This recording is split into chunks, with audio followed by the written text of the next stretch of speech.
Good morning students. आज chapter number 7 के numerical question को कुछ और देखते हैं। इसमें 18th क्वेश्चन लेते हैं 7.18। इसमें एक सीरीज में दो कंपोनेंट जुड़े हैं। एक इंडक्टर है, इंडक्टेंस 80 मिली हेनरी है। कैपेसिटेंस की वैल्यू ये है। ये वोल्टेज दिया गया है इसमें, तो ये वोल्टेज अगर दिया गया है और कुछ लिखा नहीं है तो ये VRMS होगा। इस AC की सप्लाई दी गई है। इस AC से इतने वोल्ट इतने फ्रिक्वेंसी की AC से ये दोनों कंपोनेंट मतलब ये कॉइल और ये कैपेसिटर दोनों सीरीज में जुड़े हुए हैं। आपको फाइंड आउट करना है current, amplitude and RMS value. Current का एम्पलीट्यूड भी चाहिए, RMS वैल्यू भी चाहिए।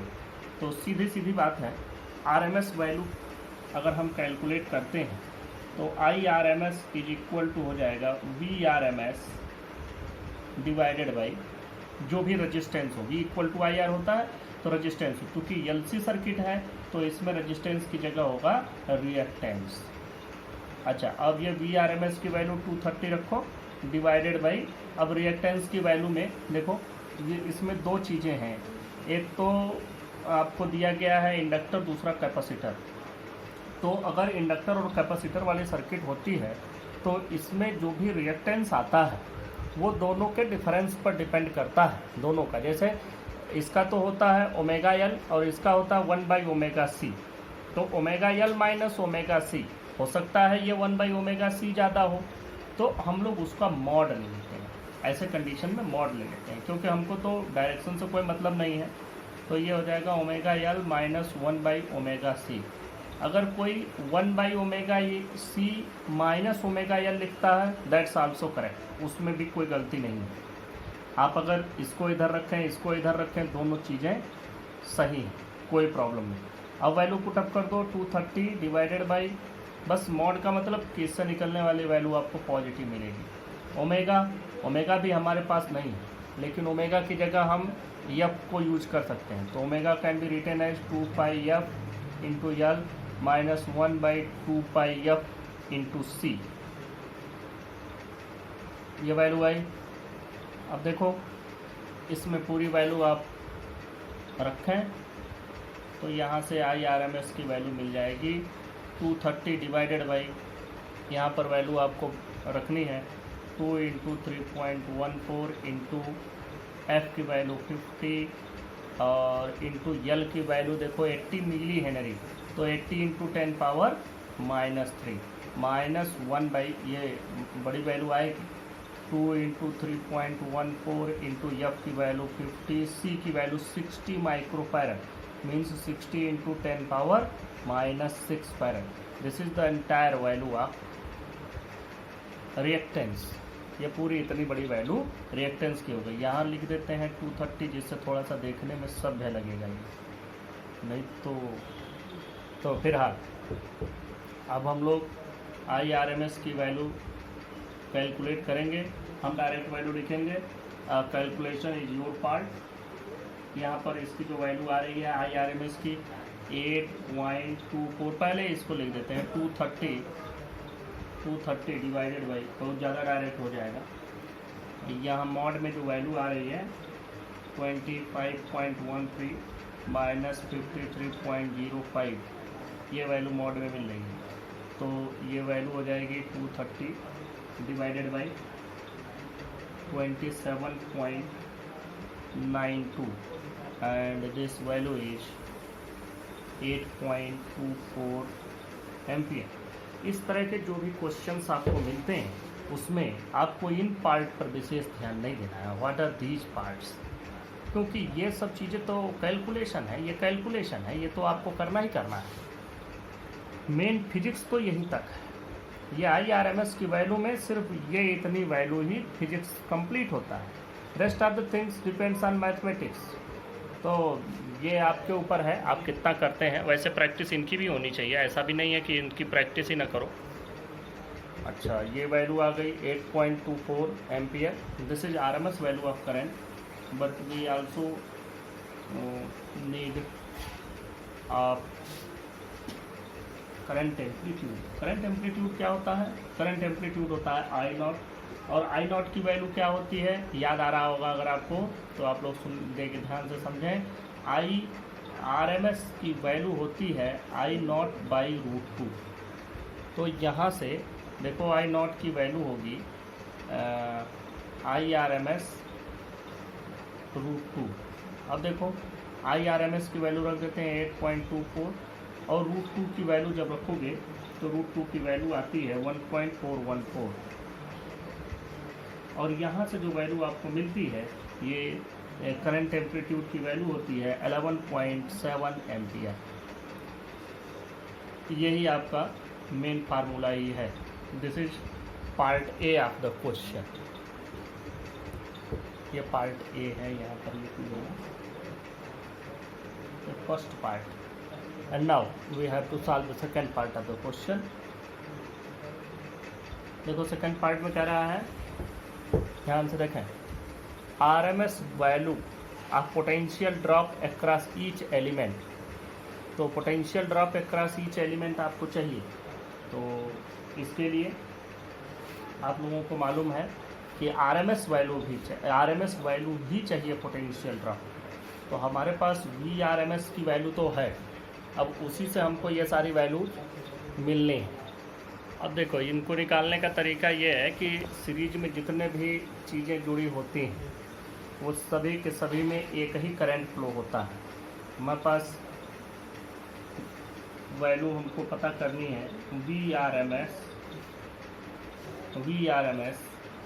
इंडक्टर में, ये कैपेसिटर के इंडक्टर के क्रॉस वोल्टेज हो जाएगा पोटेंशियल ड्रॉप, और इसकी वैल्यू क्या हो जाएगी IRMS। V equal to IR होता है, तो यहाँ R की जगह आप क्या लिखेंगे XL, और ये वैल्यू हो जाएगी IRMS, XL की जगह लिखेंगे ओमेगा L। देखो यहाँ अभी हमने ओमेगा L कैलकुलेट किया, ये ओमेगा L है, इसकी जगह 2πFL लिखा और ये वैल्यू मिली थी 25.13, तो हम डायरेक्ट 25.13 लिखेंगे।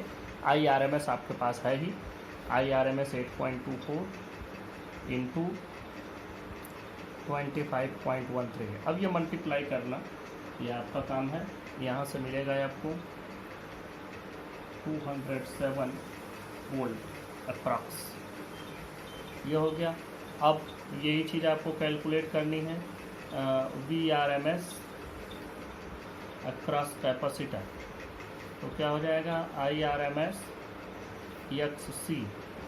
अब ये हो जाएगा IRMS 1/ωc, वैल्यू रख दो 8.24 इंटू, अब देखो 1/ωc की भी वैल्यू हम लोग कैलकुलेट कर चुके हैं, ये वैल्यू आई थी पूरी 53.05, तो 53.05 और यहाँ से आपको वैल्यू मिलेगी 437 वोल्ट।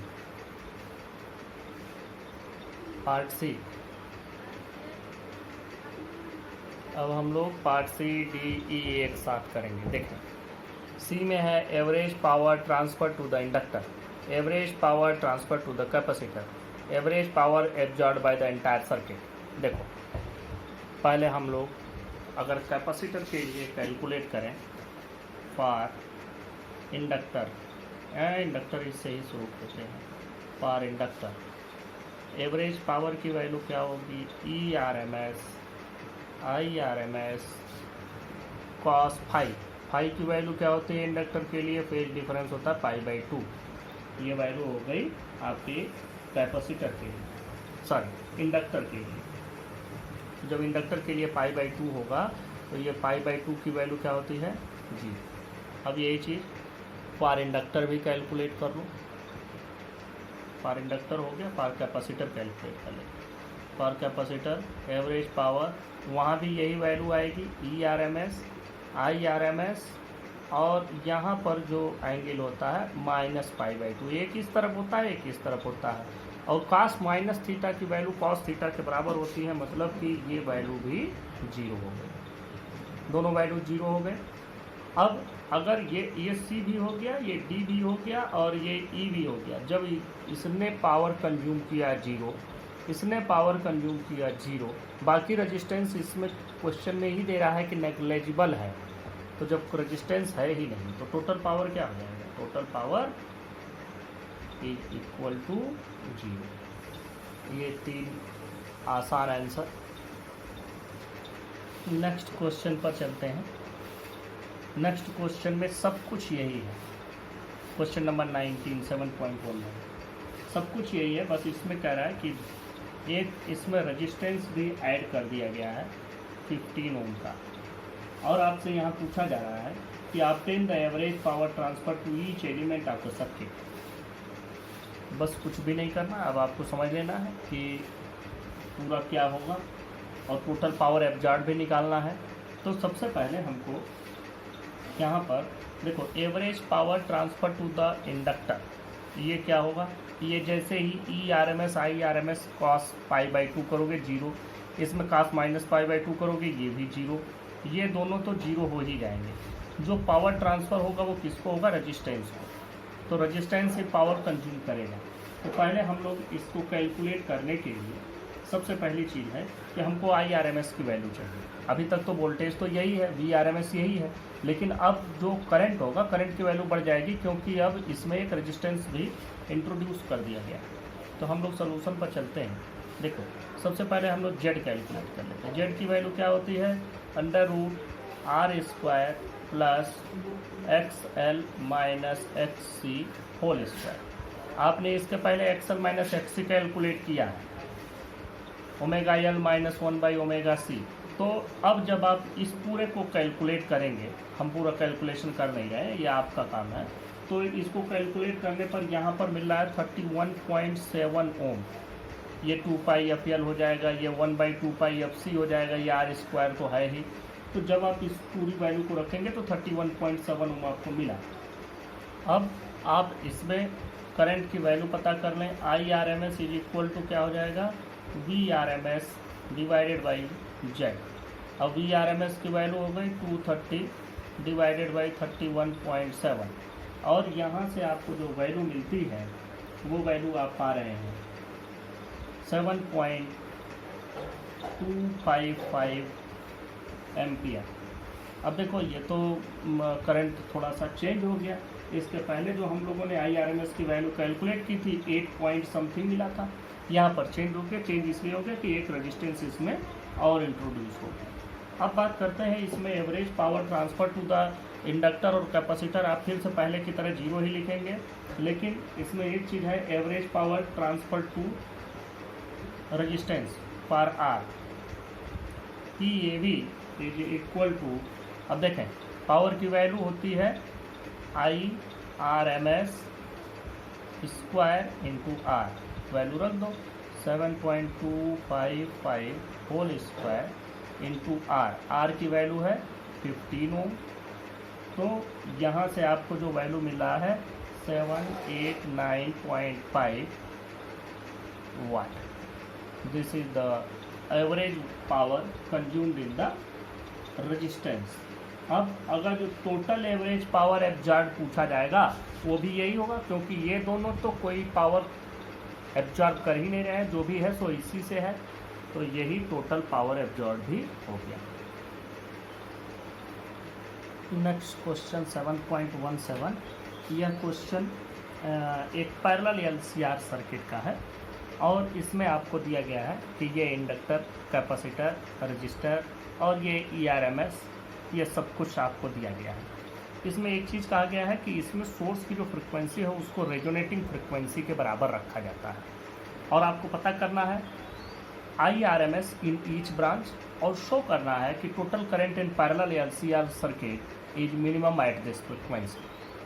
तो ये शो करने के लिए कि total current is minimum at this frequency, इसके लिए हमको ये बताना पड़ेगा कि resistance is maximum at this frequency. तो फॉर पैरेलल LCR सर्किट, जो Z की वैल्यू होती है वो, जैसे आप लोग रेजिस्टेंस जोड़ना जानते होंगे, 1/R equal to 1/R1 plus 1/R2 plus 1/R3 हम लोग लिखते हैं जब पैरेलल सर्किट होती है। तो यहाँ पर भी यही हो जाएगा, ये हो जाएगा अंडर रूट, आपको यहाँ से याद भी रहेगा 1/R² प्लस हम लोग लिखते थे omega L minus omega C, ये लिखा जाता था। अब यहाँ पर क्या हो जाएगा, omega L minus omega C, ये हम लोग लिखते थे। अब लिखेंगे ओमेगा सी माइनस 1/ओमेगा एल होल स्क्वायर। अब ये जो है टोटल रिएक्टेंस हो जाएगा। तो देखो इसकी वैल्यू मिनिमम कब आएगी, 1/z की वैल्यू मिनिमम कब हो, मतलब अगर हम इसको मॉड में लिख दें कि इसको अगर हम मॉड में कर दें तो ये भी पूरी वैल्यू मॉड में आ जाएगी। तो अगर हम इसको लिखें तो z की जो वैल्यू है यह मिनिमम कब हो, यह z की वैल्यू मिनिमम तब होगी जब यह पूरा का पूरा फैक्टर 0 हो जाए। और 1/z मिनिमम होने का क्या मतलब कि z इज मैक्सिमम, और अगर z मैक्सिमम है तो करंट उस समय मिनिमम होगा। तो रेजोनेंस फ्रिक्वेंसी पर 1/z is minimum, that is z is maximum, that is current is minimum at the resonance frequency. तो हम लोग लिख सकते हैं एट रेजोनेंस फ्रिक्वेंसी, इसको मैंने लिख दिया at resonance 1/z is minimum, दस z is maximum and total current amplitude is minimum. Hence at resonance the current in parallel LCR circuit is minimum. ये वैल्यू आपकी होगी। अब बात करते हैं, ये इसका सेकेंड क्वेश्चन का आंसर हो गया। अब हम पता करते हैं कि what is the IRMS in each branch. अब देखो हर एक ब्रांच में IRMS पता करने के लिए हम लोग पहले तो ये जान लें कि हम लोग रेजोनेंस पर हैं। तो रेजोनेंस पर है तो ओमेगा यल की वैल्यू, ओमेगा की वैल्यू मिल जाए। तो देखते हैं at resonance omega is equal to होता है 1/√LC, वैल्यू रख दो। 1/√L की वैल्यू है 5 और C की वैल्यू है 80 × 10⁻⁻6। अब देखो इसको करोगे तो ये 20 हो जाएगा, और यहाँ से यह जो पूरी की पूरी वैल्यू मिलेगी, यह वैल्यू मिलेगी 250 रेडियन पर सेकेंड। यहाँ से इसकी जो वैल्यू आ रही है 50 रेडियन पर सेकेंड। यह पूरा करके ही देख लो, कोई दिक्कत नहीं है, इतना तो हम लोग कर सकते हैं। ये हो जाएगा 5 8 या 40, 400 का बाहर निकालेंगे 20 इंटू ये बाहर आएगा तो 10⁻⁻3, या इसको लिख सकते हैं 1000/20। अब 20 से इसको डिवाइड करोगे तो कितना हो जाएगा 50 का मतलब ओमेगा है, this is measured in radian पर सेकेंड, 50 रेडियन पर second. This is the value of omega at resonance, angular frequency at resonance. Now we have to find the value of current in each branch. तो हम लोग लेते हैं IRMS की value for resistance. ये क्या हो जाएगा, ये हो जाएगा VRMS/R। VRMS है 230/R की वैल्यू दिया है 40, कैलकुलेट करेगा। अब आते हैं IRMS इन इंडक्टर, ये क्या हो जाएगा VRMS डिवाइडेड बाई XL। देखो VRMS की वैल्यू रख दो 230 डिवाइडेड बाई XL की value omega L, 230 divided by omega की वैल्यू हमको मिली 50, L की वैल्यू मिली है 5। तो जब आप इस वैल्यू को रखेंगे तो आपको मिल रहा है यहाँ से 230 डिवाइडेड बाई 250, ये कर लेना। अब बात करते हैं IRMS एट कैपेसिटर, VRMS/XC। ये क्या हो जाएगा 230/XC की जगह आप क्या रखेंगे 1/ωc। देखो 230 डिवाइडेड बाई 1/ω का मतलब 50, C का मतलब 80 माइक्रोफैरड, 80 × 10⁻⁻6। अब देखो जब इसको ले जाओगे तो ये सारी चीज़ें ऊपर चली जाएंगी, ये इतना डिवाइडेड बाई है तो ये इतना मल्टीप्लाइड हो जाएगा, तो यहाँ से भी तुमको वैल्यू मिलेगी, वो कैलकुलेट कर देना। तो इस तरह से एक्सी की वैल्यू तुमको वही आएगी। एक्सी की वैल्यू देखो, अगर निकालोगे तो 230 डिवाइडेड बाई 10 पावर 6 को ऊपर ले जाओ तो ये हो जाएगा 10 पावर 6, तो -6 ऊपर जाके 10 पावर 6 हो गया, 50 इंटू 80, तो 5 8 जब 40 और 0 0 ये हो गया। तो अब जब इसको सॉल्व करोगे तो 230 डिवाइडेड बाई ये 3 0 कैंसिल हो गए इससे, तो 10 पावर 3 बचा, नीचे बचा 4, तो 1000/4 का मतलब 250। वैल्यू इसमें भी वही आएगी जो इंडक्टर पर आई, वही कैपेसिटर पर भी आई और रजिस्टर पर आई। तो इस तरह से हम लोग इसको ऐड कर लेंगे। अगर पूरा टोटल करंट पूछता है तो जब हम रेजोनेंस की बात करते हैं तो उस समय जो इंडक्टर में करंट होता है वो कैपेसिटर के करंट का इक्वल और अपोजिट हो जाता है, और अगर इक्वल एंड अपोजिट हो जाएंगे तो ये दोनों एक पॉजिटिव एक नेगेटिव मान सकते हैं, और ये दोनों ऐड अप टू 0, दोनों मिलकर के 0 हो जाएंगे। तो जो टोटल करंट आएगा वो मिनिमम वैल्यू आएगी, और वो करंट की मिनिमम वैल्यू क्या होगी, जो करंट रेजिस्टेंस से फ्लो होगा वही करंट पूरी सर्किट में फ्लो होगा। तो जहाँ हमको 3 ब्रांच मिल रहे थे और तीनों ब्रांच जोड़े गए हैं एक ही ईएमएफ से, तो हमको यहाँ पर जो करंट मिलता वो करंट क्या मिलता, इससे मिलने वाला, इससे मिलने वाला, इससे मिलने वाला, तीनों ऐड होके यहाँ आता। पता चला कि इसने और इसने आपस में ऐसा इनमें अरेंजमेंट है एट द रेजोनेंस की, एक का करंट इधर है दूसरे का इधर, तो दोनों तो 0 हो गए, तो करंट सिर्फ इसी से मिलेगा, मतलब मिनिमम करंट होगा। ये इससे भी हम लोग प्रूव कर सकते हैं वो चीज़ जो आपने ऊपर प्रूव की है। तो इस तरह से this is the solution of this question. Next question की बात करते हैं 7.15, दिस इज 15th क्वेश्चन। देखो इसमें एक कैपेसिटर दिया है, रजिस्टर दिया है, दोनों सीरीज में लगे हुए हैं, वोल्टेज दिया है 110 वोल्ट। तो अगर ये कुछ नहीं लिखा है तो VRMS फ्रिक्वेंसी दी गई है AC की।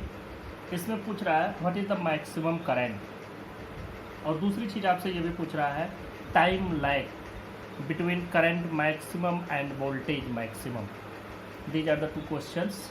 तो पहले हम लोग मैक्सिमम करंट की बात पता करते हैं। मैक्सिमम करंट की वैल्यू होती है, पार्ट ए है, I0 इज इक्वल टू होता है V0 बाई जो भी आपका सर्किट हो उसका रेजिस्टेंस। तो यहाँ पर तो CR सर्किट है, तो इसका मतलब इसका इम्पीडेंस Z हो जाएगा। तो बस V0 की तो वैल्यू हमारे पास है नहीं, तो इसकी वैल्यू क्या होती है, देखें इसकी वैल्यू होती है, देखो ऐसे हम लोगों ने पढ़ा था कि VRMS is equal to V0 by √2। तो इसका मतलब V0 की वैल्यू VRMS √2, ये लिख देते हैं VRMS √2 डिवाइडेड बाई Z की वैल्यू आप रख देंगे, Z की वैल्यू हो जाएगी R² प्लस। अब देखो इसमें दूसरा रेजिस्टेंस कौन सा है, दूसरा रेजिस्टेंस है इसका जो कैपेसिटिव रिएक्टेंस होता है। तो कैपेसिटिव रिएक्टेंस की वैल्यू इस केस में आपको मिल जाएगी 1/ω²C²। तो ये वैल्यू आपको मिल जाएगी। आपको ये कैलकुलेट करना है। यहाँ VRMS 110 रखेंगे, √2 की वैल्यू रखेंगे, R की वैल्यू ये ω/C की वैल्यू ऐसे रखेंगे। अब यहाँ पर आपको एक वैल्यू नहीं मालूम है, और वो कौन सी वैल्यू है, आपके पास ओमेगा नहीं है, तो ओमेगा आपको कैलकुलेट करना पड़ेगा। तो यहाँ से हम लोग ओमेगा की वैल्यू कैलकुलेट करते हैं, और ये ओमेगा कैसे पता करेंगे, omega is equal to 2πf। तो यहाँ पर हो जाएगा 2πf की वैल्यू 60, तो यहाँ से हो जाएगा 125। This is the value of omega. तो यहाँ ω² की वैल्यू, C² की वैल्यू सब कुछ रख लेंगे, तो यहाँ से ये वैल्यू कैलकुलेट हो जाएगी। I am not going to solve it, it's your duty. Now the second question, time lag between current maximum and voltage maximum. अब जरा सा हम लोग बात करते हैं करंट और वोल्टेज मैक्सिमम में। तो जब हम लोग CR सर्किट लेते हैं तो देखो, अगर एक सर्किट हो जिसमें सिर्फ और सिर्फ रजिस्टर हो तो उसमें करंट और वोल्टेज एक साथ चलते हैं, there is no phase difference. तो अगर ये रजिस्टर है तो इसमें कहीं ना कहीं आपको वैल्यू मिलेगी V की, कहीं ना कहीं I की। तो फेजर डायग्राम बनाएंगे तो I आपको थोड़ा सा पीछे मिलता है और ये पीछे का मतलब थोड़ा कम होता है I की वैल्यू। There is no phase difference, phase difference नहीं है, मतलब I की वैल्यू थोड़ा कम और V की वैल्यू थोड़ा सा ज़्यादा। लेकिन अगर ये वोल्टेज है, वोल्टेज इन रेजिस्टेंस, देन इसी लाइन पर करंट भी होगा। तो आपको मालूम है कि जो कैपेसिटिव सर्किट होता है, अगर कैपेसिटर की बात करते हैं तो कैपेसिटर में करंट आगे चलता है, वोल्टेज पीछे। इसका मतलब जो इसका वोल्टेज होगा वो 90 डिग्री पीछे होगा, VC यहाँ पर होगा। तो इन दोनों का जब हम रिजल्टेंट लेंगे तो कहीं ना कहीं यहाँ पर हमको इसका रिजल्टेंट मिलेगा पैरेललोग्राम मेथड से ऐड करने पर। ये आपको मिलेगी ये वैल्यू, और ये वैल्यू आपको क्या बताएगा, ये वैल्यू आपको देगा ERMS या जो भी आपने वैल्यू लगा रखी है उसकी। अब देखो, अगर हम इसमें फेज डिफरेंस पता करें तो ये फेज डिफरेंस 5 होगा और ये वैल्यू VC है। तो VC को अगर मान लो कि हम डिवाइड कर देते हैं I से, तो VC को अगर I से डिवाइड करेंगे तो हमको मिल जाएगा यहाँ पर R रेजिस्टेंस मिल जाएगा। तो रेजिस्टेंस कितना होगा, रेजिस्टेंस होगा XC, XC is equal to VC by I। ये वैल्यू हो जाएगी क्योंकि V इक्वल टू IR, लेकिन कैपेसिटर के लिए रेजिस्टेंस की जगह रिएक्टेंस होता है, तो ये वैल्यू हो जाएगी XC। तो मान लिया ये XC है और इसको भी मान लिया VR बाई, हमने इसको डिवाइड किया है I से, तो यहाँ पर हमको मिल जाएगा टोटल रेजिस्टेंस। अब ये हमारा जो सर्किट था, जो हम लोग इम्पीडेंस ट्रायंगल बनाते हैं, उस टाइप का हमको ट्रायंगल मिल गया। तो यहाँ से देखो, यहाँ से अगर हम tan पाई की वैल्यू कैलकुलेट करते हैं, ये मैंने आपको समझाने के लिए बनाया, tan पाई की वैल्यू कैलकुलेट करोगे तो tan पाई की वैल्यू क्या मिलेगी, tan पाई की वैल्यू मिलेगी परपेंडिकुलर बाई बेस। परपेंडिकुलर है XC divided by R। XC की वैल्यू होती है 1/ωc, तो ये टोटल वैल्यू आ जाएगी 1/ωc इंटू R। ये मैं डायरेक्ट भी रख सकता था, और जब बुक्स में तो आप जब देखेंगे तो ये डायरेक्ट ही वैल्यू रखी गई है, लेकिन सिर्फ इतनी वैल्यू निकालने के लिए हमने ये इतना तामझाम करके आपको दिखाया, जिससे आपको याद रहे, आपको पता रहे, आपको समझ में आता रहे कैसे कैलकुलेट करते हैं।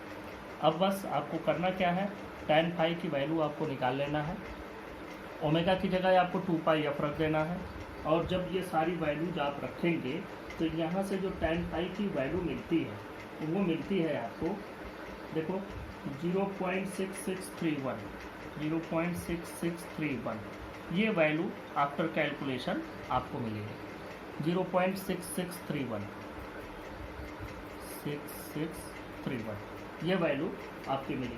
तो अगर आप इसको डिग्री में लेंगे तो डिग्री में पाई की वैल्यू कुछ आएगी, रेडियन में कुछ आएगी। वैसे ये क्वेश्चन आपके वैसा है नहीं कि जिससे आप पता करें।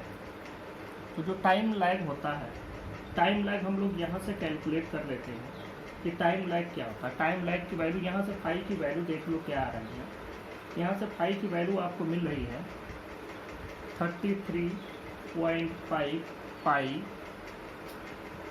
बाई 180।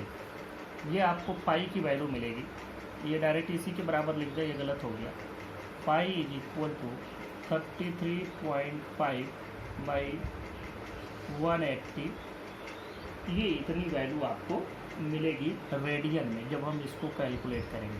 अब तुम सोचो कैसे आया जब हमने इसको डिग्री में कैलकुलेट किया, डिग्री को हमने रेडियन में कैलकुलेट किया। आपको मालूम है pi radian is equal to 180 degree होती है, तो इतने डिग्री इज इक्वल टू कितने होगा, 180 से डिवाइड कर देंगे तो उतने पाई रेडियन वैल्यू मिल जाएगी। तो ये रेडियन में वैल्यू आ गई पाई की। अब इस वैल्यू से जब आप टाइम लैग निकालेंगे तो देखो time lag is equal to होता है डेल्टा टी, इसको लिख देते हैं time lag delta T is equal to pi by omega. अब देखो ये कैसे आया भाई, ये भी एक सोचने वाली बात है कि ये कहाँ से एक नया फार्मूला आ गया।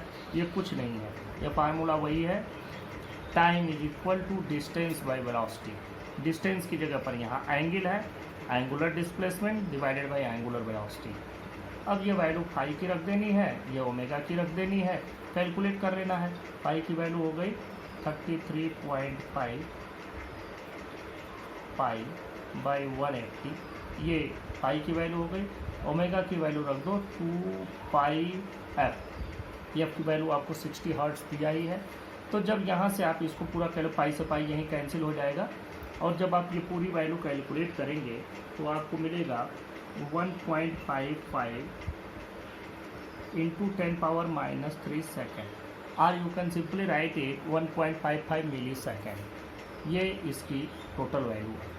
ये वही वैल्यू है कि ये यहाँ से यहाँ पहुँचने में इसको कितना टाइम लगेगा, जबकि ये ओमेगा से चल रहा है। तो ये वैल्यू आपको मिल गई और ये टाइम लैग हो गया। देखो यहीं से क्वेश्चन नंबर 7.16 भी मैं आपको समझा दूँ। 7.16 क्वेश्चन में ये 60 हर्ट्ज की जगह पर आपसे कहा जा रहा है कि यह 12 किलो हर्ट्ज हो जाएगा। यहाँ पर यह वैल्यू कर दे रहा है 12 किलो हर्ट्ज, और उसके बाद कह रहा है कि आपको वही दोनों चीज़ें फर्स्ट एंड सेकेंड, मतलब मैक्सिमम करंट और टाइम लैग, ये दोनों चीज़ें आपको कैलकुलेट करनी इस पर।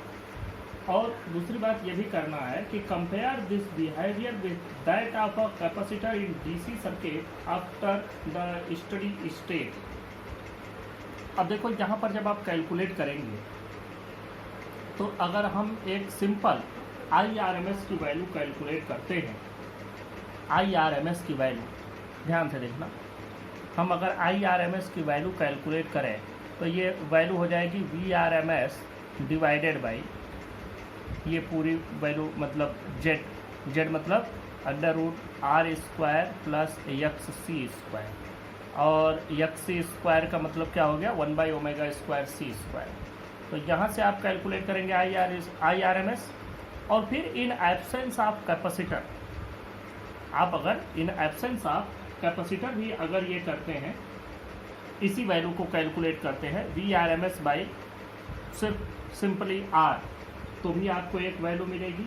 और देखेंगे कि वह दोनों वैल्यू, मतलब in presence of capacitor and in absence of capacitor, दोनों में जो वैल्यू आपको करंट की मिलेगी वो लगभग सेम आएगी। क्यों सेम आएगी? क्योंकि जो XC की वैल्यू आ रही है वो बहुत कम है, और जब स्क्वायर करते हैं तो और भी ज़्यादा कम हो जाती है वैल्यू। 1 से कम किसी वैल्यू को स्क्वायर करोगे तो वो और ज़्यादा घट जाती है, तो यहाँ से बहुत कम हो जाती है। इसका मतलब हमको ये समझ में आता है कि at very high frequency a capacitor simply behaves as a conductor. उस समय ये बिहेव करने लगता बिल्कुल कंडक्टर की तरह से। और आप वैसे भी देख सकते हैं कि जो ये रेजिस्टेंस ऑफर करेगा XC, ये वैल्यू हो जाएगी 1/ω⁻C, और 1/ω⁻C का मतलब होता है कि 1/2πfc। और अगर 1/2πfc की वैल्यू हम लोग कैलकुलेट करेंगे तो आप सोचें F की वैल्यू आप 12 किलो हर्ट्ज रख रहे हैं, मतलब 12 × 10⁻3, और जब उस कंडीशन में आप इसको रखते हैं तो आपको यह वैल्यू बहुत कम मिलेगी। तो बिल्कुल रिएक्टेंस तो बिल्कुल होगा ही नहीं, नाम मात्र का रिएक्टेंस होगा। तो इसलिए इसको रखें इस सर्किट में या हटा दें, दोनों ही कंडीशन में करंट पर कोई फर्क नहीं पड़ेगा। मतलब हम कह सकते हैं कि एक बिहेव्स एज अ कंडक्टर। और सिंपली अगर हम डीसी के लिए इसी बात को कह रहा है कि कंपेयर करके बताओ कि what will be the effect of the study DC. तो डीसी के लिए जो फ्रिक्वेंसी होती है, डीसी की फ्रिक्वेंसी हो जाती है 0। डीसी की फ्रिक्वेंसी बिल्कुल 0 हो जाती है। और अगर हम इसको 0 कर देते हैं तो XC की वैल्यू इनफाइनाइट हो जाएगी, और उस केस में यह इनफाइनाइट रेजिस्टेंस उस पर इम्पोज कर डालेगा और डीसी को फ्लो ही नहीं होने देगा। तो बहुत हाई फ्रिक्वेंसी का AC अगर दे रहे हैं तो एक कैपेसिटर उस समय कंडक्टर की तरह से बिहेव करने लगता है, और अगर स्टडी डीसी दे रहे हैं तो वह कंडक्टर बिल्कुल इंसुलेटर की तरह से बिहेव करने लगता है, करंट को इधर से उधर पास नहीं होने देता। Now we will discuss some more questions of this chapter in next lecture. Thank you.